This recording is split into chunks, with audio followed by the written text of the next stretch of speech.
I remember my parents waking me up, and we went down and we watched you guys land on the moon, No, which you was didn't. No, you didn't. what? Because there wasn't any television. There wasn't anybody taking a picture. You watched animation. See, you associated what you saw with.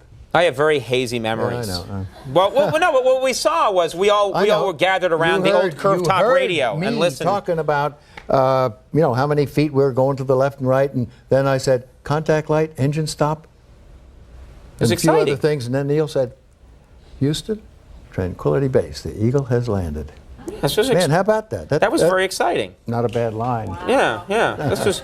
So, were you self-conscious about all the? I mean, the entire Earth, is watching and listening to everything that you guys do. Were you self-conscious at all about what am I going to say? What if I say something that's kind of stupid? It's in the history books forever, like I want a cookie or.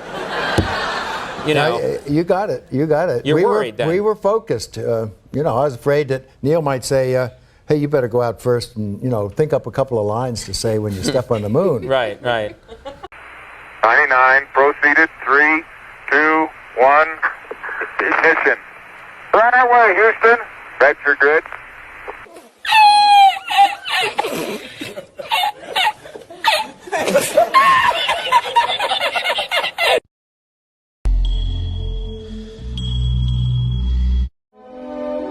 This is Stanley Kubrick.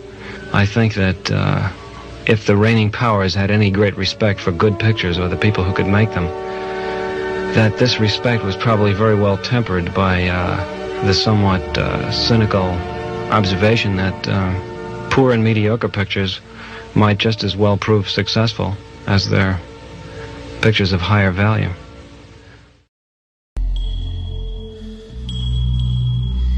I was going to say, like, why not CNN but who cares? White Truth, right? Is it about a future movie or something coming out or? No. Okay. It's not about any movie. It's not about the movies I've made in the past. It's a confession of sorts. Okay. I mean, about you cheated on your wife, you plagiarized. I would never do that, no. Plagiarized something. It's about a movie I made that nobody is aware of, even though they've seen it. Okay. Is that intriguing? Do I have you intrigued? Well, I mean, see if I understand what you said. It's about a movie you made, no one knows you made. Is that what you said? What? I perpetrated a huge fraud, which I am now about to detail. Okay. Involving the United States government and NASA. All right. And I'm sure you've heard the rumors. The moon landing hoax? That's right. That the moon landing was fake. The moon landings all were fake. And I was the person who filmed it. You're serious okay. I'm serious. I'm dead serious. The conspiracy theorists were right on this occasion. Why? I don't know about Paul McCartney's death, but this they were right about. Okay, why in God's name I don't know what to ask you first. Why the hell, if you're telling the truth, why would you do it? Why are you telling me? I mean, what the... Don't you think it's important for people to know the truth? Yeah, yes, certainly. They had a massive fraud, an unparalleled perpetrated against them. They should know. Okay. They're already suspicious of the government. They may as well have their suspicions confirmed. Okay. And justified. And why now? I mean, we're almost at the 30-year anniversary. What took so long? Why, if this is true, why? I won't go into that. It has to do with personal. Okay. Evolution and influences. And, I'll go into that. Is that why you look a little haggard right now? Because you look a little worn. No offense. Well, also, yeah, because I haven't been taking care of myself too well. I've been drinking a lot, but... Is that because of the stress of this? Of course. Stress, guilt, just conflict of all kinds. Wow. I mean, so you feel bad about this, clearly. I mean, this is not... I do feel bad about it. I also feel proud of it. It's a terrible conflict. Because you've pulled off one of the greatest hoaxes ever because of your... And because I made a film, if you want to call it a film, which I consider to be my masterpiece.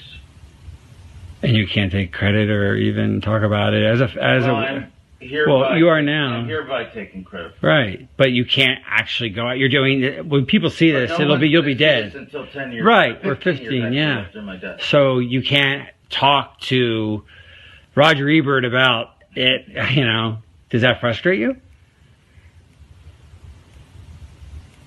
I have to pay the consequences for the decision that I made many years ago to go along with this.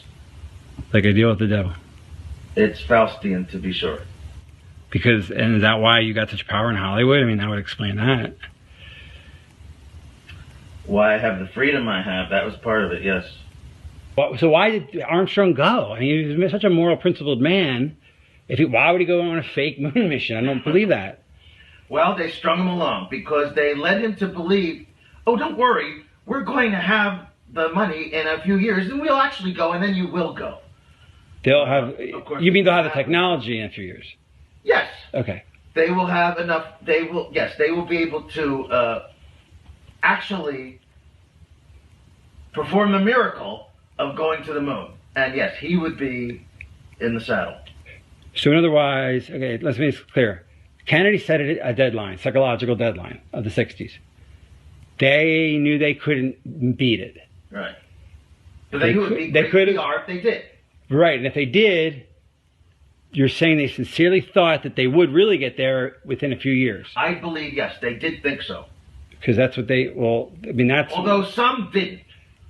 There was a difference of opinion. There were some that just believed honestly that we will never be able to get there. There's just no chance. That Werner and I used to have coffee in the mornings, and he was like, there's no fucking way. Even Werner von Braun. All right. So you got that. Some people didn't believe that you could go even. Well, Werner von Braun, of course, didn't. The director didn't think so. The man was just too brilliant. He knew that we couldn't do it. So, okay, I'm talking about a guy working on two lost causes, Nazism and the quest for the moon. I mean, he really did, and he didn't tell them. I mean, did he ever tell them? Did he tell did he tell the president we can't go? I mean, he must have been broke the news. He was very old, of course, at the time, and a lot of people just dismissed him. Younger, more ambitious people, some of them really thought we could get there. Right. Or wanted to believe it. Maybe on a conscious level they knew we couldn't, but they just wanted to believe the impossible because they were so full of themselves. And so full of the dream. Yes. The dream was very powerful. And that's what beguiled Armstrong. Here is a noble stand-up guy, and he didn't want to be part of the lie, but he knew he'd get a seat if he played ball on when they actually did go up. He was too good for this. But that day never came, obviously. That day never came. Pension, you know what I'm saying? And that's been eating on you to do this. And that's why you're not doing it now. You're doing it 15 years from now. Or whenever. In other words, you're telling this, that's why you're not announcing on CNN. It's because you're going to honor his wish. But you're not ready for it now to come out. But you're doing this for Why now. am I putting it off? Because I think I'll be... Because you don't want your family, you want to be dead. Right. And you want your family to have 15 years on it. Your wife will probably be dead and your kid will be grown. Right. You want distance from your legacy from this truth. That's it. Okay. Right. The director Stanley Kubrick, one of film's greatest yet most controversial figures, died today. He was 70. Why has nobody been to the moon in such a long time? That's not an 8-year-old's question. That's my question. I want to know, but I think I know. Because we didn't go there, and that's the way it happened.